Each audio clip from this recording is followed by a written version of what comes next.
నేను మీ family doctor doctor Ravikanth Kongara. యాక్చువల్‌గా అందరూ ఇప్పుడు 'తారక రత్న' గారికి వచ్చింది హార్ట్ అటాక్. మరి హార్ట్‌ను పనిచేస్తుంది. ఇప్పుడంతా రికవర్ అయింది. అన్నీ బాగున్నాయి. ఓన్లీ బ్రెయినే రికవర్ అవ్వలేదు అని డాక్టర్స్ గానీ, వాళ్ళ ఫ్యామిలీ మెంబర్స్ కానీ అందరూ చెప్పడం జరిగింది. సో, చాలామందికి వచ్చే సందేహం ఏంటంటే హార్ట్‌కి కదా ప్రాబ్లమ్ వచ్చింది. బ్రెయిన్ అంటారేంటి? బ్రెయిన్ రికవర్ అవ్వాలంటారేంటి? అనేది చాలామందికి అర్థం కాదు. ఎందుకు అలా జరిగింది? ఏంటి అనేది. తారక రత్న గారంటే ఒక సెలబ్రిటీ కాబట్టి ఒక మంచి ఫ్యామిలీ వాళ్ళకి ఇది వచ్చింది కాబట్టి ఇన్నాళ్ళు ఇంత ట్రీట్మెంట్ జరిగింది. ఇలాంటివి ప్రతిరోజు ప్రతి హాస్పిటల్లో జరిగే విషయాలే. చాలా సర్వసాధారణమైన సిచ్యువేషన్ అనమాట.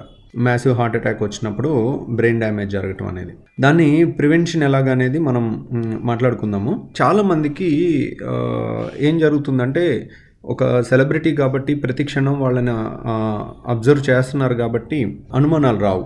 అదే మిడిల్ క్లాస్ కానీ లోవర్ మిడిల్ క్లాస్ కానీ అలాంటి పేషెంట్కి ఇదే సిచ్యువేషన్ వచ్చి ఒక హాస్పిటల్ అడ్మిట్ అయితే పేషెంట్ అన్కాన్షియస్గా వెంటిలేటర్ మీద ఉంటే బతుకుతారా లేదా అనేది కూడా కన్ఫర్మ్డ్గా చెప్పలేని పరిస్థితి. బ్రెయిన్ రికవర్ అవుతుందా అనేది చాలా రోజులు ఇలా అయిన తర్వాత చాలామందికి అనుమానాలు వస్తుంటాయి. ఇదేంటి అసలు ఏం చెప్పట్లేదు మనకి, అసలు ఏం జరుగుతుంది అనేది అర్థం కాని సిచ్యువేషన్ ఉంటుంది. ఒక్కొక్కసారి డాక్టర్స్ కమ్యూనికేటివ్గా ఉంటారు. కొంతమంది ఉన్నట్టు ఎప్పటికప్పుడు పేషెంట్కి అవతల వాళ్ళకి వాళ్ళ ఇంట్లో వాళ్ళకి అర్థమయ్యేటట్టు చెప్పగలుగుతారు. కొంతమంది చెప్పలేకపోవచ్చు, కానీ ట్రీట్మెంట్ పర్ఫెక్ట్గా చేస్తూ ఉండొచ్చు. కొన్నిసార్లు ఏం జరుగుతుందంటే ఎన్నిసార్లు చెప్పినా ఎమోషన్ స్ట్రాంగ్ ఉంటుంది. పేషెంట్ వాళ్ళ అటెండర్స్ ఉంటారు కదండి, వాళ్ళు కన్ఫ్యూజ్డ్గా ఉంటారు. పాపం అది డినయల్ అంటారు. ఒక నెగిటివ్ న్యూస్ని కానీ ఆరోగ్యం బాగాలేదనే దాన్ని కానీ తట్టుకునే డినయల్ అంటే అది కాదు, ఇది రాంగ్ అన్న మోడ్లో ఉంటారు. మళ్ళీ అదే క్వశ్చన్ అడుగుతూ ఉంటారు. సో ఏం కాదు కదండి అంత చెప్పిన తర్వాత కూడా. సో అలాంటి టైంలో చాలామందికి హాస్పిటల్లో ఊరికే ట్రీట్మెంట్ ఇస్తున్నారు అది ఇది అని నెగిటివ్గా కూడా ఇంప్రెషన్ పడే అవకాశం ఉంటుంది. దీన్ని చాలాసార్లు ఐసీలో పేషెంట్స్కి ఈ కమ్యూనికేషన్ గ్యాప్ వల్ల మెడికల్ సిస్టమ్ మీద నెగిటివ్ ఇంప్రెషన్ వచ్చే అవకాశం ఉంటుంది. అది కూడా రోజుకి తగ్గాలి. Doctors should be more communicative. అలా ఉండి పేషెంట్స్ కూడా కొంచెం అర్థం చేసుకోవాలి. సో ఎందుకంటే జబ్బులకి తెలీదు వీళ్ళు రిచ్చా పూరా అని. ఎందుకంటే ఒక పేషెంట్ని ఐసీయూలో పెట్టి కంటికి రెప్పలా కాపాడాలి అంటే 3 షిఫ్ట్లు నర్సులు, 3 షిఫ్ట్లు డాక్టర్లు, 3 షిఫ్ట్లు ఇంటెన్సివిస్టులు, స్పెషలిస్టులు అన్నీ చూడాలంటే ICU maintenance is not a small thing అండి. ఎందుకంటే ప్రతి క్షణం కంటికి రెప్పలా కాపాడుకోవాల్సిన పరిస్థితిలో ఉంటుంది ఒక్కోసారి. అది చూసి చాలామంది హాస్పిటల్స్ వాళ్ళు ఎందుకు వచ్చింది ఐసీయూ హెడేక్ కింద పెట్టుకోకూడదు అన్న స్టేజ్కి కూడా వెళ్ళి పెద్ద హాస్పిటల్కి వదిలేస్తున్నారు. వాళ్ళకి బిల్స్ కార్పొరేట్ హాస్పిటల్స్కి ఎప్పుడైనా వెళ్ళినప్పుడు ఇంకా బిల్లింగ్ అనేది కొంచెం ఎక్కువగా ఉండే అవకాశం కూడా ఉంటుంది. సో అది పరిస్థితి. సో ఇప్పుడు బ్రెయిన్ రికవరీకి దీనికి లింక్ ఏంటి అనేది చూద్దాం.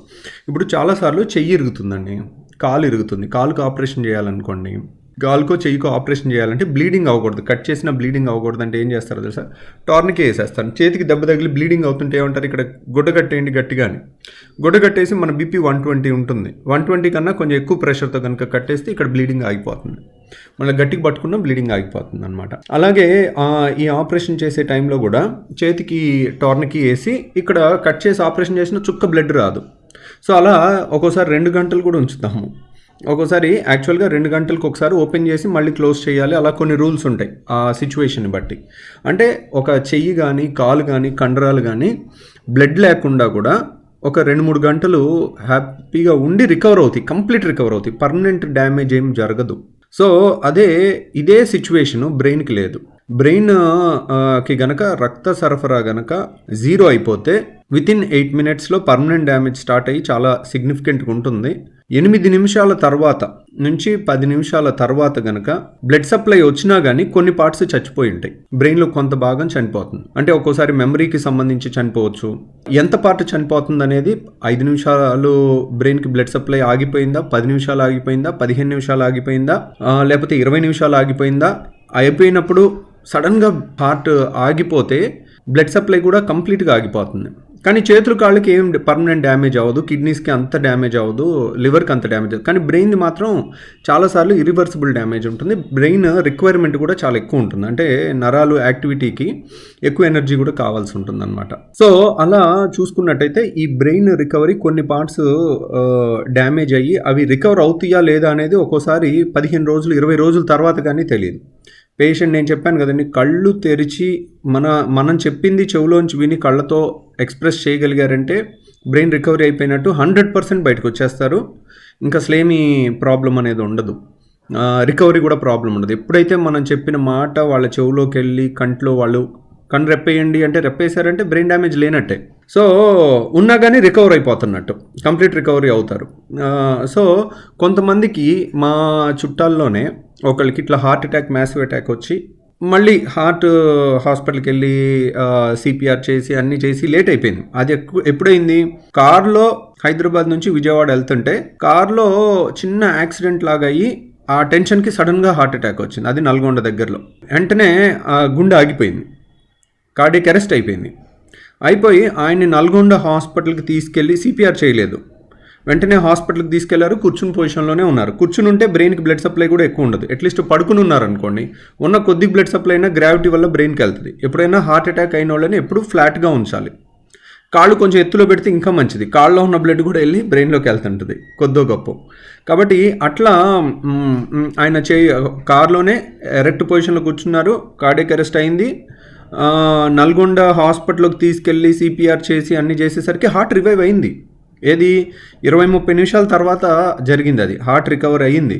కానీ ఆ టైంలో brain damage, permanent brain damage అయింది. సో తర్వాత హార్ట్ రికవర్ అయింది, 4 రోజులు అయింది, 5 రోజులు అయింది, 10 రోజులు అయినా కానీ బ్రెయిన్ రికవరీ అవ్వాల. అంటే ఇట్స్ లైక్ ఇంకా మనం ఇంకా ఎక్కువ రోజులు ఉంచినా కానీ బ్రెయిన్ రికవరీ కంప్లీట్గా అయ్యే సిచ్యువేషన్ లేదు ఆయనకి కూడా సేమ్ ఇలాగే కార్డియాక్ అరెస్ట్ అయింది, బ్రెయిన్ డ్యామేజ్ అయింది. ఇంకా ఎన్ని రోజులు చూసినా రికవర్ అవ్వాల. తర్వాతకి కొన్నాళ్ళ తర్వాత ఏమండి మీరు ట్రీట్మెంట్ కంటిన్యూ చేయదలుచుకున్నారా, బ్రెయిన్ అయితే రికవరీ, ఎంఆర్ఐ స్కానింగ్ చేస్తే బ్రెయిన్లో డ్యామేజ్ ఉంది. ఎందుకంటే కొన్ని ఏరియాస్కి బ్లడ్ సప్లై తగ్గినందువల్ల ఆ ఏరియాస్ అన్నీ తేడా కనపడుతుంది అనమాట. గుండె డాక్టర్ మనకు ఆప్షన్ ఇచ్చారు, అంటే ట్రీట్మెంట్ కంటిన్యూ చేయమంటారా లేకపోతే ఇంకా పర్మనెంట్ రికవరీ అయ్యే అవకాశం కొంచెం తక్కువ అనిపిస్తుంది. రికవర్ అయినప్పటికీ కూడా ఆయన ఫంక్షన్స్ అన్నీ కూడా చాలా తక్కువ ఉంటాయి అని అన్నప్పుడు వాళ్ళ ఫ్యామిలీ మెంబర్స్ అనేది వాళ్ళు సరే ఏదన్నా అలా ఉంచారు. ఇంకా ఏదన్నా అయితే మళ్ళీ సిపిఆర్లు మళ్ళీ ఆయన ఇబ్బంది పెట్టొద్దండి అని అన్నారు. ఆ తర్వాత 2 రోజులకి మళ్ళీ కార్డియాక్ అరెస్ట్ అయ్యి ఆయన చనిపోవటం జరిగిందనమాట.